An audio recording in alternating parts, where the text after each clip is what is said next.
Seguimos avanzando en esta tarde-noche de Radio Sarandí, aquí en hora de cierre. Pasan 27 minutos de la hora 19 y ya tenemos visitas aquí en estudios. Es un placer contar con la presencia de Alejandro Jiménez, profesor de historia, historiador, que nos viene a presentar la breve historia de Montevideo de Ediciones El Galeón. Alejandro, ¿cómo estás? ¿Cómo te va? Digo, un gustazo estar acá. Además, ya de la entrada ya me encuentro con un ex alumno de operador. Manuel Bolaño. Sí, muy buenos recuerdos.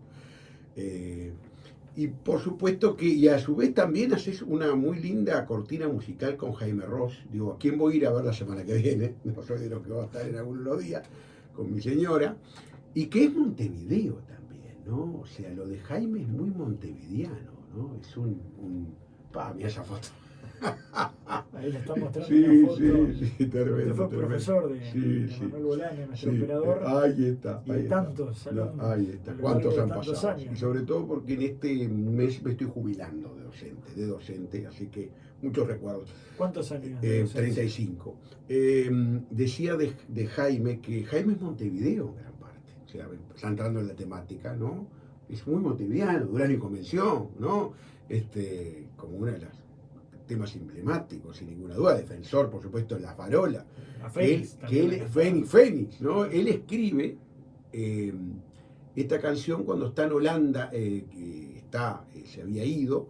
En el 76 se entera de que había salido campeón rompiendo la historia, se acuerda del primer campeonato del Violeta, y escribe esta canción. O sea que tiene una historia también esta canción, que ya casi tiene 50 años, como es Cometa La Farola.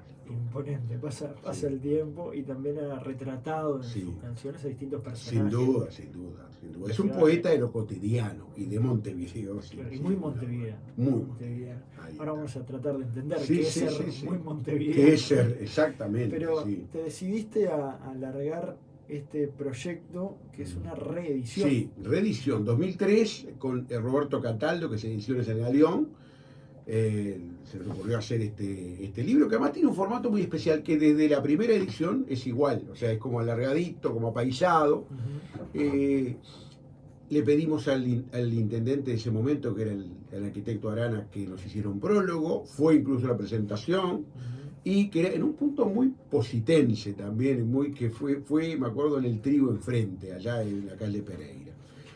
Mariano fue también un rato, por su agenda me permitió estar mucho tiempo, y ahora por eso pusimos ese prólogo, lo dedicamos a Arana, y yo a su vez lo que me corresponde a mí, está dedicado a mi padre, de quien yo heredé mucho de su biblioteca de historia, gran lector de historia, y que falleció ahora en enero pasado. O sea que es el primer libro que presento sin su presencia. Fue en el Club Uruguay la semana pasada, muy lindo, con muchos. Yo invité gente a escribir sobre distintos temas. Invité a Gerardo Pérez Muniz, que es comunicador también, está en otra emisora.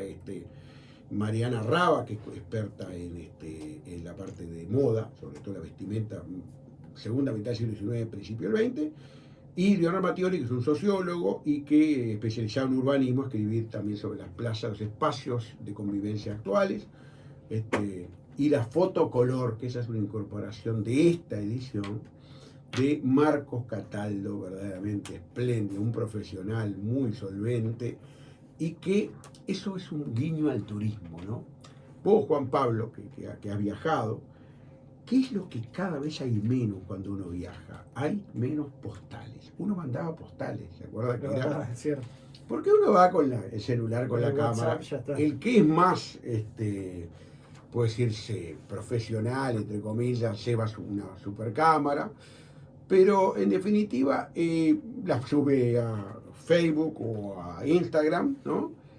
Pero eso de aquello de comprar la postal y mandarla, ¿no? Es realmente una costumbre en desuso en todo el mundo.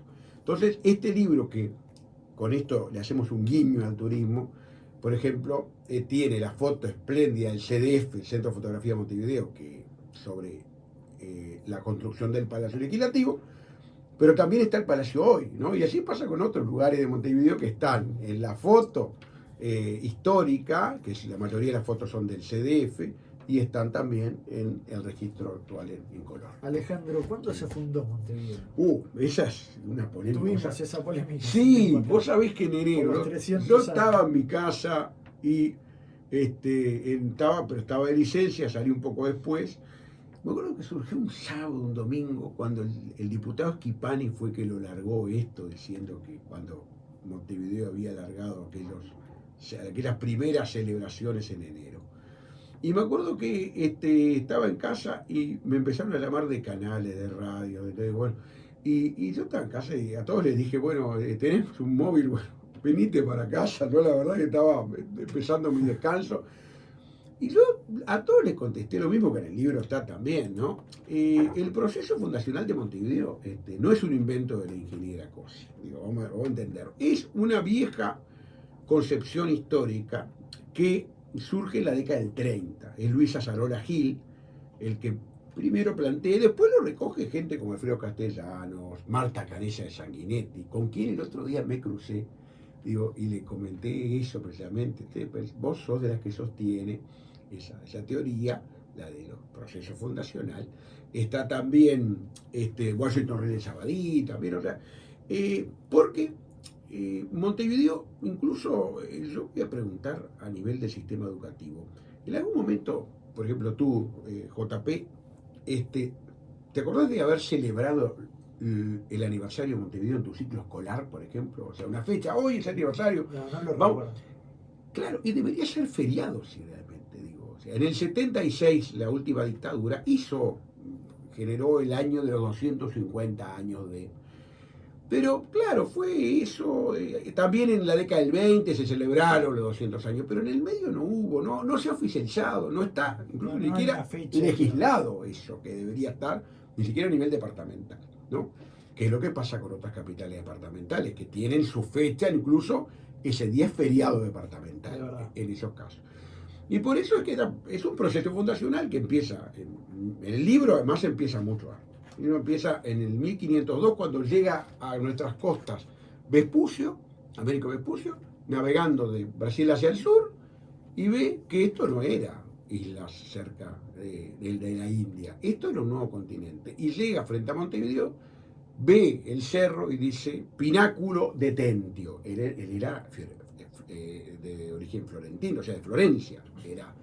Y eso era, pináculo quiere decir lugar en donde se detenían las naves. O sea, esa es la primera descripción y el primer encuentro europeo con ese nuevo mundo, que todavía no se sabía que era un nuevo mundo. Y luego, por supuesto, después hay otras anécdotas, otras circunstancias como la de Hernán Darias, introductor de la ganadería, que viene antes de introducir la ganadería y dice, acá se debería fundar una ciudad, porque es preciosa bahía, es un puerto natural. El viaje de Magallanes. El viaje de Magallanes en 1520, me había olvidado dato muy importante, cuando... Ahí está la leyenda del nombre, Montevideo. Uno se puede imaginar al navegante arriba del palo mayor diciendo Montevideo. Se decía, vi un monte, decía Montevideo. O sea, esa teoría también, la más aceptada es la cartografía. Monte sexto de este a oeste. Sexto es, en números romanos, la B corta es 5, 1, 6, o sea... Esa es la más aceptada con respecto a la teoría. Está planteado en el libro también distintas teorías con respecto a eso. O Monte Ovidio. Ovidio también, o sea, hay otros nombres que se manejan, ¿no? Y después, por supuesto, el proceso de fundación se da porque no querían los comerciantes argentinos, o porteños más bien, había una gran inquietud porque Portugal había fundado Colonia en 1680. ¿Y qué pasaba si fundaba un poblado de Montevideo? Estaba el riesgo de que se quedara con toda esa costa hasta el límite actual de Brasil, y si se quedaba con esa costa, se quedaba con toda esa banda frontera de la que hablaba Reyes Sabadí, la banda pradera, frontera y puerto. Pradera por la ganadería, frontera entre imperios, puerto por la fundación de Montevideo. Entonces hay una gran preocupación de Felipe V, el rey, le manda cartas, que no eran como hoy, 3 meses para ir, llegar, bueno, la respuesta, y finalmente, cuando invade los portugueses fines del 23, 1723, es que se decide llamar a la fundación, desalojo de los portugueses enero del 24, y empezar a poblar y fortificar, ¿no? Es más, yo diría primero fortificar y poblar para evitar otra vez esa circunstancia. O sea, los primeros que Sí, llegaron sí. a instalarse tenían como cometido construir la muralla. Claro, fortificaciones, que estando y construyéndola, después la ciudad las construye durante prácticamente hasta el principio del siglo XIX, ¿no? O sea, y ahí se da la situación en la cual la llegada de los primeros pobladores, 34 que vienen de Buenos Aires, entre ellos los Carrasco, los Artigas, el abuelo de Artigas fue cabildante, integrante del primer cabildo. En el 25, en el 26 el reparto de solares, que es una de las fechas que se toma, 24 de diciembre de 1726, cuando se reparten los solares, porque para que viniera gente acá, había que darles algo, o sea, no puede, o sea, venía a un lugar en donde, digo, es verdad que para los españoles venir acá era tener tierras, y tener tierras en España no era fácil, aquello de ser hidalgo, ser hijos de algo, ser don, no era fácil. Bueno, le daban el solar en la ciudad, una chacra a las afueras y una suerte de estancia más allá o sea, más hacia el interior. Ahí era un estímulo para venir, ¿no? ¿Y cómo era Montevideo? Uno lo imagina inhóspito, una zona de Totalmente. vientos, de frío, de Sí, inviernos crudos. y ahí, claro. Es ahora también. Claro, y sobre todo porque se va poblando, ¿no? Lo que decías tú, se vienen los canarios en dos partidas o dos contingentes, 1726 y 29. Las fiestas de la ciudad, había que establecer las festividades. Entre ellas había 80. Hoy lo que Cámara feriado había 80. ¿No? Había la fiesta, el cumpleaños del rey, una fiesta, bueno, se celebraba, no se trabajaba. Y estaba San Felipe y Santiago, que era 30 de abril y 1 de mayo. Y la última de esos hitos para el proceso fundacional sea el 1 de enero del 30, cuando se funda el Cabildo. Porque no había ciudad en el Imperio Español que fuera tal sin cabildo, que era el organismo de gobierno en donde únicamente estaban los criollos, pues después los gobernadores, virreyes venían de ¿Y San Felipe y Santiago por qué? Y porque se tomaba como santo, siempre, obviamente, el Imperio Español tenía el catolicismo como una marca de identidad, y se establece, ¿no? Como Zavala, como fundador, establece esos santos como los santos patronos de la ciudad. Después ya tener otros títulos cuando en las invasiones inglesas participamos de la reconquista de Buenos Aires de parte de los ingleses que la habían invadido. Pasamos a ser muy fiel y reconquistadora, que es otro de los títulos que tiene esta ciudad, ¿no? Reconquista una calle, ¿no? Vamos viendo ya. Ni que hablar. Yo siempre el sentido de algunas me calles. acuerdo de lo que alguna vez dijo María Emilia Pérez Santarcieri, que ha estado acá tantos años en estos micrófonos, no sé si sigue estando, María, creo que sí. Sí, firme. Dice María Emilia algo así como: qué importante que era la gente antes, que todos tenían nombre de calle, no sé, en algo muy gracioso. ¿Y cómo era la vida en el Montevideo colonial? Y era una aldea, evidentemente, una aldea muy pequeña, que va a tener una población que va a ir creciendo, ¿no? Y que se va, el puerto no era, en ese momento, va a ir creciendo en importancia, porque hay que acordarse que recién en 1778 se establece el reglamento de libre comercio por parte de los Borbones. Hasta ese momento las mercaderías llegaban a 3 puertos, que era Cartagena en Colombia actual, Portobelo en Panamá y Veracruz en México. Llegaban ahí por tierra en general, o a veces por algún trayecto marítimo, como por ejemplo por el Pacífico, llegaban al resto del imperio. Y ahí los Borbones van a ser aquellos reyes que se llamaban los ilustrados, ¿no? Las monarquías ilustradas, con influencia ya liberal, siglo XVIII, y ahí es que establecen la libertad de comercio, ¿no? Y habilitan puertos, y entre ellos Montevideo. Montevideo va a tener una importancia superlativa. Por ejemplo, comercio de esclavos. Va a ser el puerto de introducción del comercio negrero, muy importante además en el Uruguay. ¿no? Explicación muchas veces por qué nosotros tenemos mayor población y cultura negra que Buenos Aires, por ejemplo, ¿no?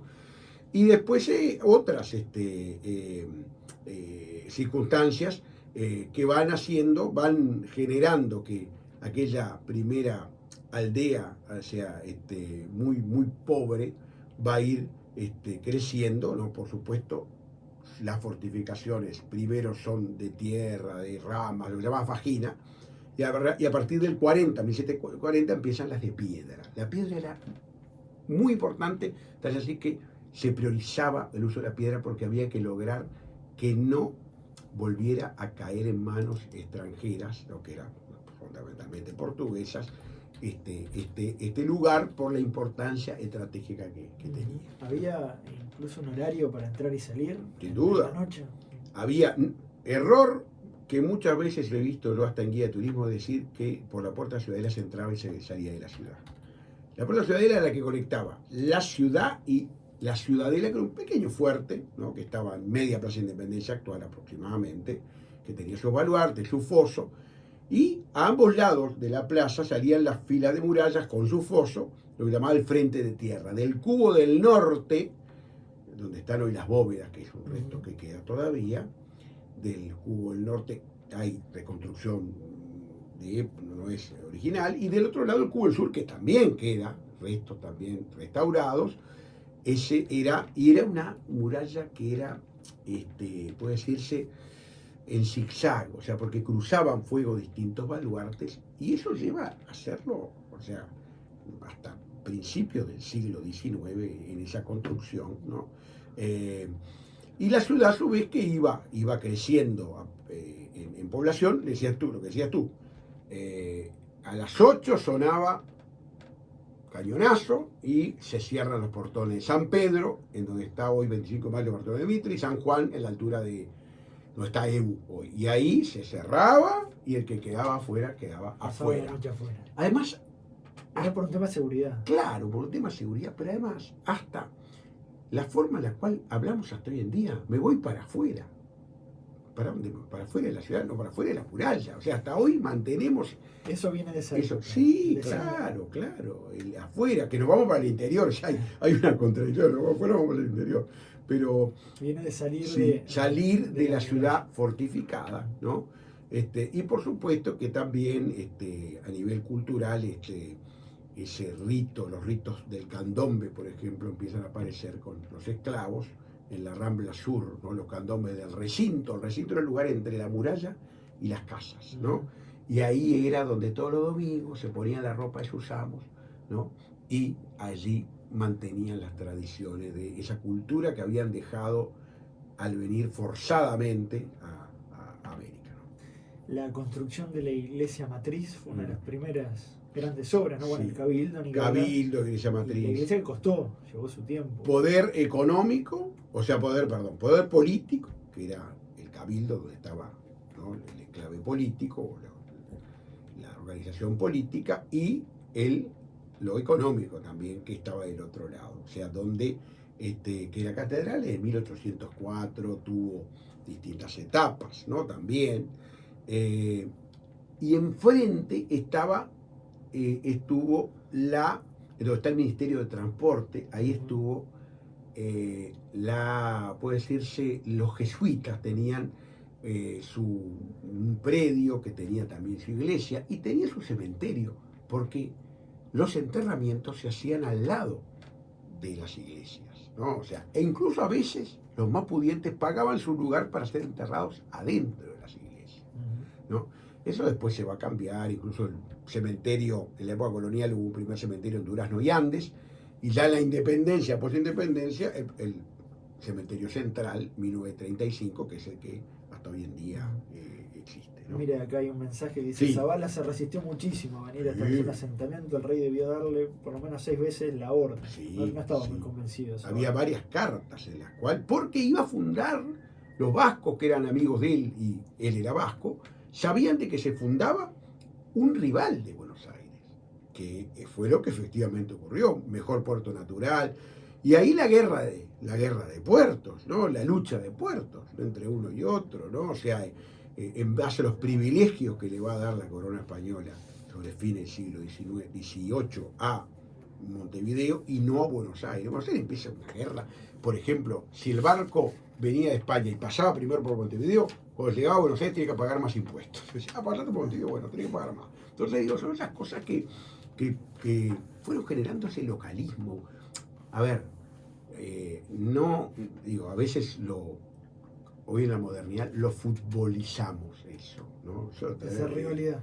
Yo veía el partido otra vez, River Nacional, partido de esos de Copa, a mí por lo menos me encanta, de la vieja Copa Libertadores, que son los que uno ve que juegan solo, digo, argentino y uruguayo, en este caso porteños y montevideanos, ¿no? O sea, esas cosas de hacha y tiza, sin ninguna duda, esos partidos impresionantes, en ese sentimiento localista que va a verse siempre, o sea, ¿por qué no fuimos parte de la Confederación Argentina ni el Imperio de Brasil? Porque había un gran localismo centrado en Montevideo. Alejandro, empieza a crecer la ciudad, ¿en qué año empiezan de alguna manera a configurarse los barrios que más conocemos? Ni que hablar que en la zona céntrica, después el Prado, sí. El Cerro, contanos de eso. Sí, en sí, Montevideo va a tener, ya en la época colonial, sobre todo hubo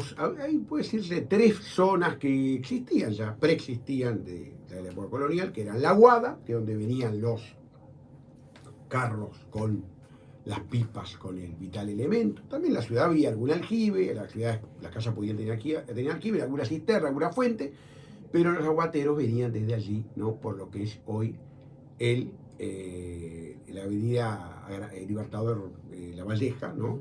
Y entraban por el portón de San Pedro, ¿no? El cordón, que era un cordón de piedra que marcaba hasta donde llegaba el tiro de cañón, ¿no? Que era hasta donde no se podía construir, ¿no? Que es la calle Ejido, o el Ejido también se llamaba. Esos puntos después van a ser absorbidos por la ciudad, pero ya eran caseríos en el siglo XVIII. Lo mismo que 3 Cruces, ¿no? Que según se dice fueron asesinados unos malhechores allí en ese lugar, y de ahí ese nombre que hasta hoy se mantiene. Hay un congreso de 3 Cruces, artiguista.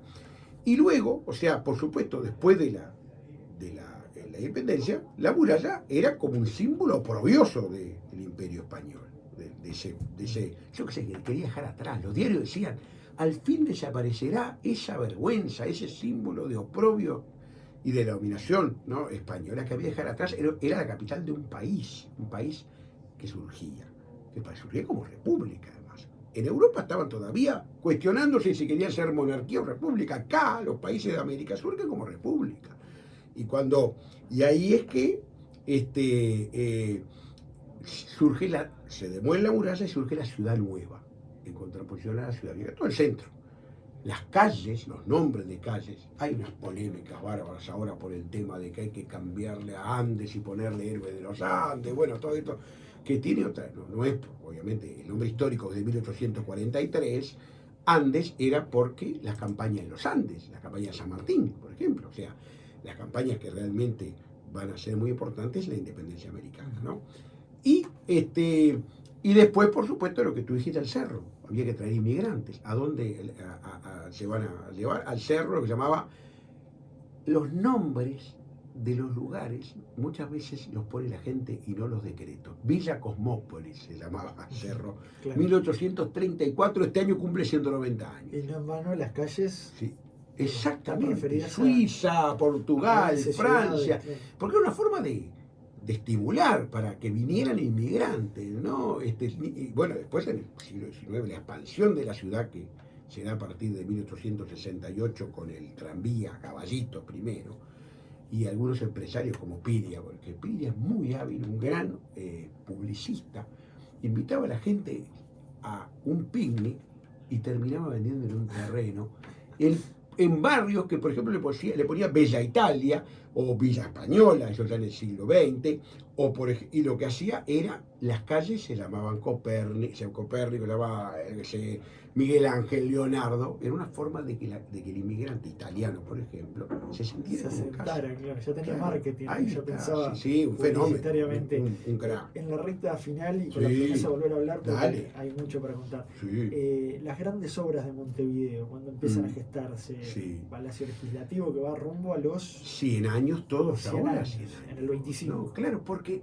a ver, El Palacio Salvo, el Estadio eso Centenario. responde cuando Valle Ordóñez vence a París y Arabia en 1904, en la última guerra civil. Algunos hablan del triunfo de la ciudad puerto. O sea, la ciudad puerto se impone sobre el campo, ¿no? Levantisco, o sea, el campo levantisco, ¿no? Rebelde, y la ciudad puerto, ¿no? Europeizada, culta, bueno, todo lo que se decía. Y en ese modelo ballista, esa sociedad hiperintegrada de la cual habla Caetano, ¿no? Por ejemplo, se da, o sea, ese crecimiento y ese país que afirma su identidad. Y hay tres, yo creo que son las tres más importantes. 25, Palacio Legislativo; en el 28, el Salvo; y en el 30, el Estadio Centenario. Si nos ponemos a ver, en 100 años, ¿cuántos otros íconos han aparecido más significativos que eso? Pregunta. No, muy poco, prácticamente. Realmente, o sea, eso, porque ahí se configura. Después ha habido otros edificios y monumentos que dicen, bueno, son importantes, pero... Sí, pero tan identificados. Exacto, tan identitarios, no existen. Creo que por eso es un momento fundamental en la afirmación de la identidad nacional y de Montevideo como capital. La Rambla, una obra... De los 30 también, la Rambla Sur es del... hay una crónica especial sobre la Rambla. Yo sostengo, y aprovecho que estos días tengo micrófono y cámara por el libro, de que la Rambla debería ser patrimonio de la humanidad. Creo que está planteado. Pues es espléndida la Rambla, tiene todo, tiene playa, tiene aire puro, tiene para correr. Nos peleamos por la bicicenda, pero también pueden andar la bicicleta. Esa cantidad de kilómetros por una capital. 24 no kilómetros. No hay. Es en sí amerita una declaratoria que capaz que Willy Rey, que lo conozco, el arquitecto y presidente de la Comisión de Patrimonio, me escucha esto que está diciendo, pero yo creo que sería buena cosa pensar, ¿por qué no?, en un patrimonio. Tenemos tres, tenemos Colonia, tenemos el Anglo, tenemos la iglesia de Dieste en Atlántida, ¿por qué no? Otro de patrimonio. Bien, empezamos la campaña. Sí, muchas gracias. No, claro. Qué fascinante escuchar a una persona tan culta que nos enseña. Muchas gracias. Muchas gracias desde San José de Mayo, Carmen. Bueno, San José. Hay muchos mensajes. Soy pariente de Eusebio Valdenegro, traidor de Artigas y quien echó a los jesuitas de Montevideo, nos dice aquí Alejandro. Sí, interesante testimonio también. Bueno, gracias a quienes se han comunicado. En el cierre, Alejandro, una reflexión de Montevideo en la actualidad. ¿Qué te hace pensar? ¿Le falta un poco de ese dinamismo vos sabés que, de esta época que hablábamos? Claro, el tema es que, a ver, yo voy a hacer rápidamente. La ciudad es zona de conflicto siempre. Digo, cuando vinieron los tranvías de Cabalditos en 1867, 68, se quejaron los que vendían, los que tenían otro servicio como las dirigencias. Levantaban las vías y en cada vagón de tranvía de Cabalditos tiene que haber un guardia. Pero después, cuando vino la electricidad, los que se enojaron fueron los que vendían caballos, los que vendían alfalfa. Pero después, cuando vino el petróleo, la electricidad empieza a ceder paso. Y hay que ver las películas y fotos que muestran las carreras por 18 tranvías y ómnibus para agarrar el pasaje. Y en 1951 llegó Montevideo a tener un plebiscito para derogar un aumento del boleto. Se llama el plebiscito del Vintén, está en el libro también. O sea, votó la gente de Montevideo para derogar y lo logró, derogó esa norma. O sea, siempre ha sido zona de conflicto en la ciudad, ¿no? Yo lo que creo sí que Montevideo tiene que regular, porque tiene muchos autos, un parque automotor muy grande. Hay uno de los desafíos. Las calles siguen siendo las mismas hace 50 años y yo creo que a veces, y yo acá vine en auto, o sea, siempre ando en auto, vivimos a veces la dictadura del automóvil, que no se enojen los que andan en el auto tomando el auto, por sobre la bicicleta y otros medios que deberían ser, digo, reimpulsarse. Reimpulsarse y ahí ver de qué manera. Alejandro, Sí. Breve Historia de Montevideo. Muchas gracias por la invitación. Está en librerías. Ediciones del Galeón. Sí, Gracias sí. y vamos a volver a conversar. Un gustazo y bueno, yo creo que yo por lo menos, el otro día me preguntaron en una radio, dije, el mejor lugar del mundo es Montevideo para mí.